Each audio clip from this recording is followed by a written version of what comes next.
Hola, mi nombre es Jorge, soy servidor de la Parroquia Corazón de Jesús y servidor del Grupo Alfa. Hoy quiero hablar un poquito sobre las tentaciones de Jesús, pero para comprender mejor este relato tenemos que ver el texto anterior referido al bautismo de Jesús. El descenso del Espíritu sobre Jesús, con que termina la escena del bautismo, significa algo así como la investidura formal de su misión.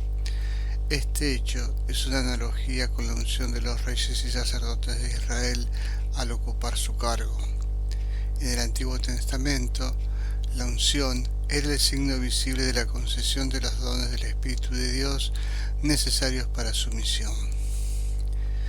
Este pasaje es muy importante también para nosotros, porque la tentación es sin duda una experiencia bien conocida por todos los cristianos. Todo creyente enfrenta a lo largo de su vida un conflicto espiritual en el que es tentado y su fe es probada sin descanso. Es propio de la tentación adoptar una apariencia moral. No nos invita directamente a hacer el mal. Finge mostrarnos lo mejor, abandonar por fin lo ilusorio y emplear eficazmente nuestras fuerzas para mejorar el mundo. Ante ello, las cosas de Dios parecen irreales, un mundo secundario que realmente no se necesita. En realidad, lo que se cuestiona es a Dios. ¿Es verdad o no que Él es real?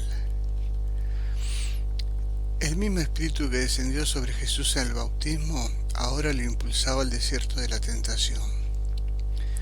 Podemos suponer que la voluntad del Padre era que su Hijo tuviera un tiempo de preparación espiritual antes de comenzar su ministerio público, y de ahí los 40 días de ayunos.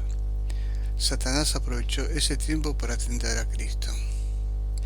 Y de igual modo nosotros, Dios puede llevarnos a una situación con el propósito de fortalecer nuestra fe y acercarnos a Él, mientras que el diablo intervendrá con el fin de hacernos caer en el pecado, y Dios permite todo esto para nuestro crecimiento en santidad.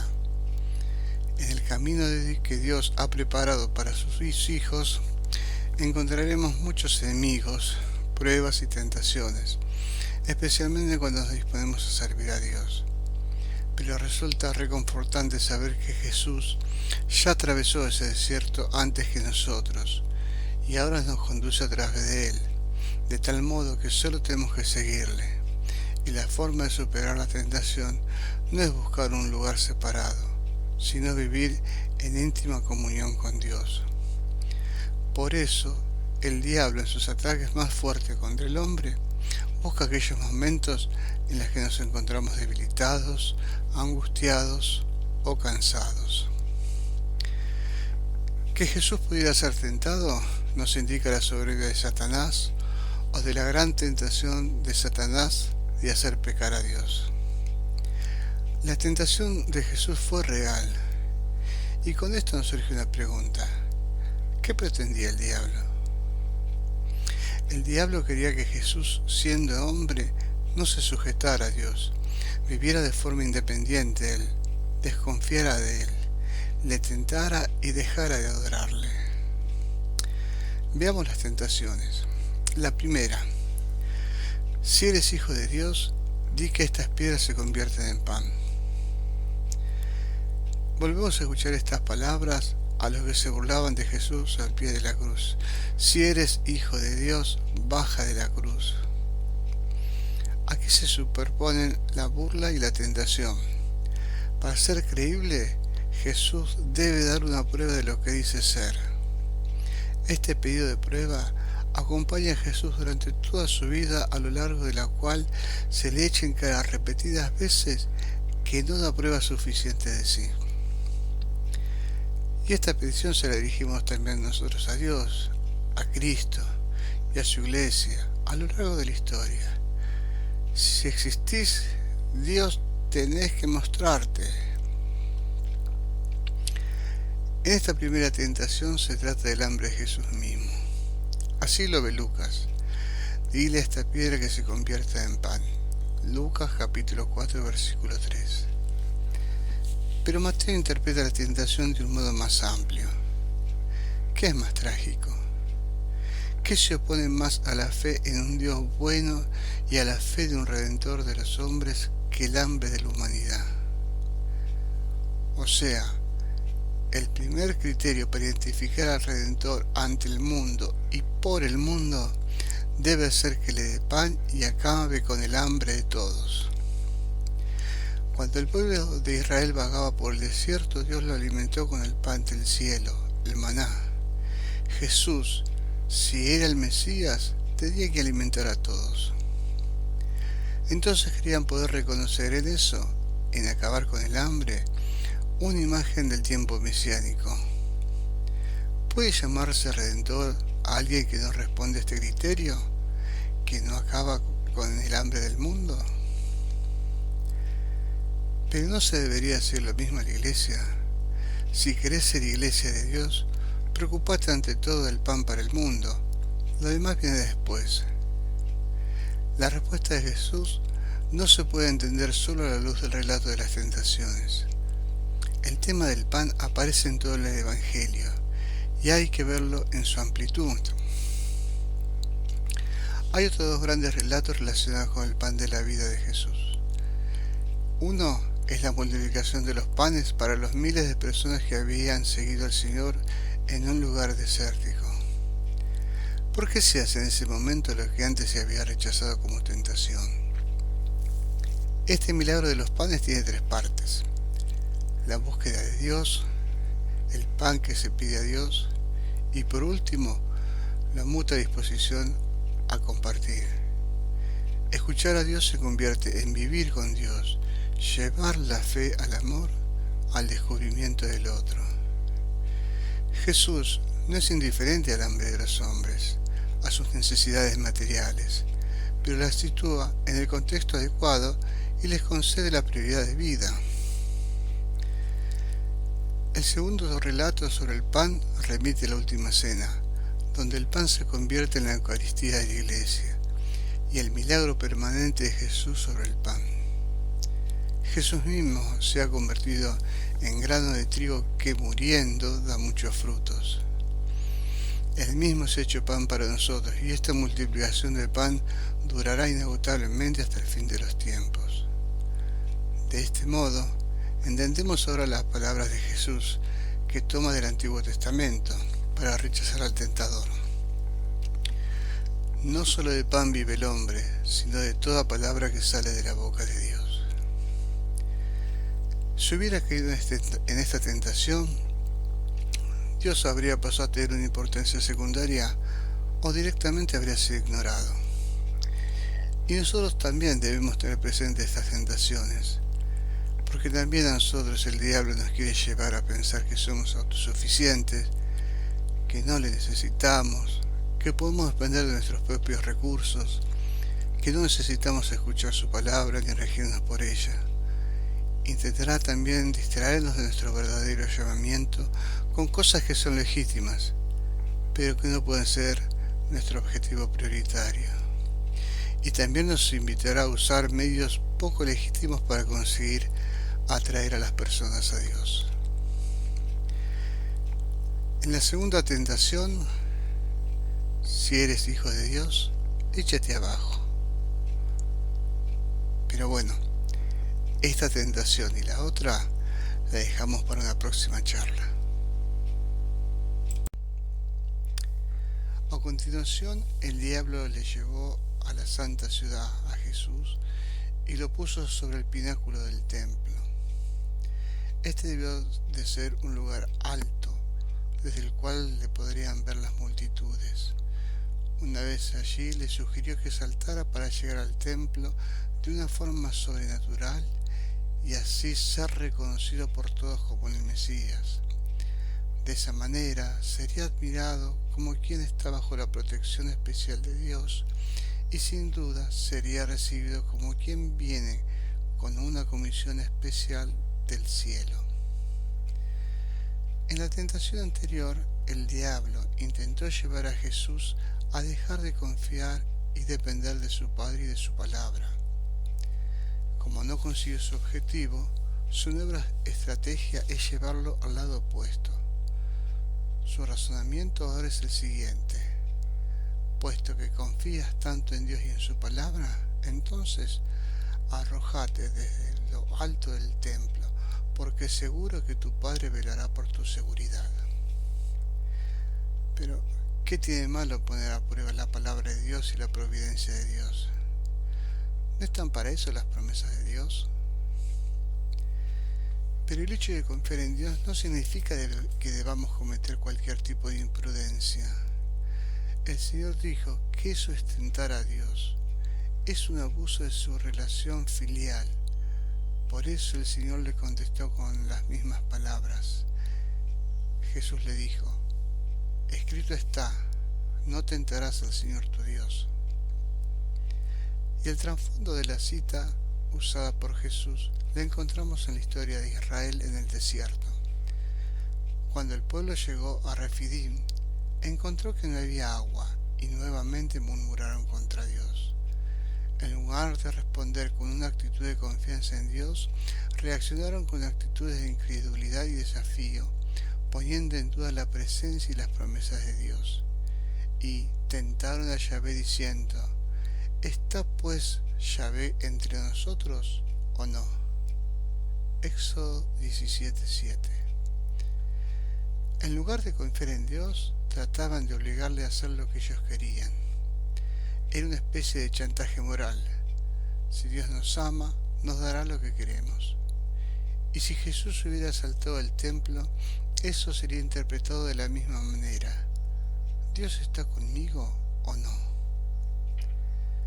El pueblo de Israel fracasó en la prueba de fe, pero para Jesús no había ninguna duda acerca de la fidelidad de Dios y su amor. No necesitaba ponerlo a prueba.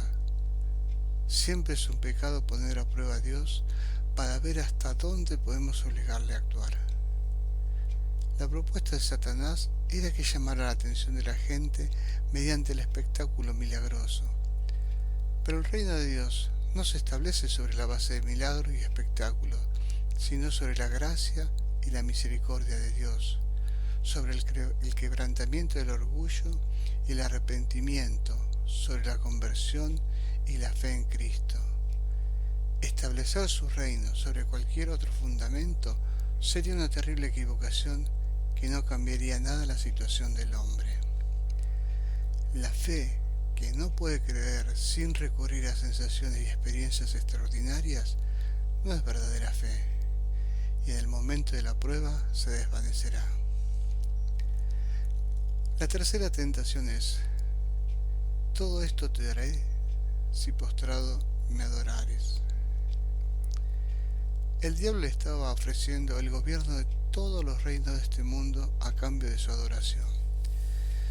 Esto implicaba reconocer su autoridad última en este mundo, servirle, obedecerle y aceptar su modelo de gobierno en este mundo. Jesús le respondió nuevamente con las Escrituras. Entonces Jesús le dijo: vete, Satanás, porque escrito está: al Señor tu Dios adorarás y solo a Él le servirás. Mateo capítulo 4 versículo 10. Esta es una cita de un discurso mucho más amplio de Moisés antes de que Israel entrara en la tierra prometida. Moisés le advierte que una vez que entraran en Canaán, se tendrían que enfrentar con la tentación de olvidarse del Señor y seguir a los dioses del país en el que entraban. Pero los israelitas se olvidaron de Dios y fueron en pos de los ídolos. Convirtieron lo que debía ser el reino de Dios en otro reino más de los de este mundo. Pero el Señor Jesucristo no iba a hacer lo mismo. Él no iba a adorar al diablo, sino que serviría a Dios con fidelidad. En segundo lugar, la tentación del diablo tenía que ver con la manera en la que Jesús iba a establecer su reino en este mundo. Lo que le estaba proponiendo el diablo era regalárselo sin esfuerzo, sin sufrimiento y sin sacrificio. La tentación finalmente era evitar la cruz. Por supuesto, esto implicaría necesariamente tener que emplear las armas del maligno para crear su reino. Todo está permitido. Todo se impone por la fuerza, la manipulación, la eliminación y la complicidad con el mal. La crueldad, la prepotencia, la astucia, las promesas incumplidas, los pactos rotos, el poder militar, son los medios predilectos del diablo. No importan los medios con tal de alcanzar el éxito. El resultado de todo esto ha sido dejar a la humanidad prisionera de las fuerzas demoníacas del mal. Aceptar esta tentación libraría a Cristo de la cruz, pero dejaría a la humanidad sin esperanza en un mundo diferente. Pero Él no cedió a la tentación. Pero la misma tentación sigue presente también para todos nosotros. ¿Qué método utilizamos para avanzar en la vida, en los negocios, en la iglesia, en la familia? ¿Somos leales a lo que el Señor nos dice en su palabra o buscamos arreglos, pactos, contemporizamos con el mundo, empleamos sus métodos? Somos de los que nos justificamos diciendo todo el mundo lo hace. No lo olvidemos, la alternativa a no mantener los principios de Dios es rendir culto a Satanás. ¿Qué conclusiones sacamos de todo esto? En primer lugar, es interesante notar que el Señor siempre respondió al diablo con la palabra. Esto nos indica que en la palabra siempre vamos a encontrar la respuesta necesaria ante cada situación que se nos presente. Por eso es necesario conocerla en profundidad.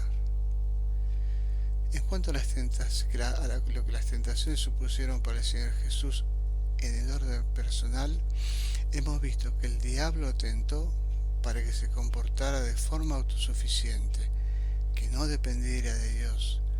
También a que se ganara la admiración de las personas haciendo cosas espectaculares, y finalmente le ofreció poder sin límites. Al fin y al cabo, son las cosas que todos los hombres caídos anhelamos: independencia, fama y poder. Pero el Señor Jesucristo se comportó como un hombre perfecto, no cedió a ninguna de ellas. Desde la perspectiva de su ministerio, las tentaciones iban orientadas a establecer un modelo diferente del reino de Dios. Para empezar, le tentó a resolver las necesidades sociales y materiales del hombre en lugar de las espirituales. Luego le quiso convencer para que ganara la aceptación de las personas a base de hacer cosas espectaculares, en lugar de predicar la palabra. Y por último, le incitó a evitar la cruz y el sacrificio. Viendo todo esto en su conjunto, nos damos cuenta de que, aunque han pasado 2000 años, los cristianos y la Iglesia del Señor seguimos enfrentando constantemente las mismas tentaciones. Pero, ¿qué importancia tiene la victoria de Jesús para nosotros? Ante la presencia de Jesús, Satanás salió en defensa de su trono que había usurpado. Pero el hecho de que no consiguiera el propósito con Jesús anticipaba su derrota definitiva. Al mismo tiempo, este incidente sirvió para demostrar que el Señor Jesús es un hombre perfecto y por lo tanto puede ser nuestro Salvador.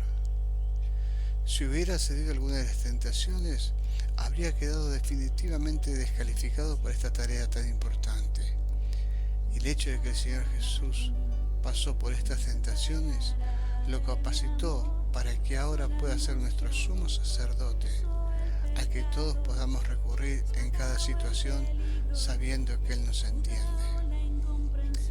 En cuanto a nosotros mismos, debemos darnos cuenta de la realidad del conflicto espiritual en el que estamos inmersos. Nosotros también vamos a ser tentados, y ya hemos visto que el diablo es un poderoso enemigo. Él no se va a ir de nuestro lado porque le digamos: andate de aquí, Satanás.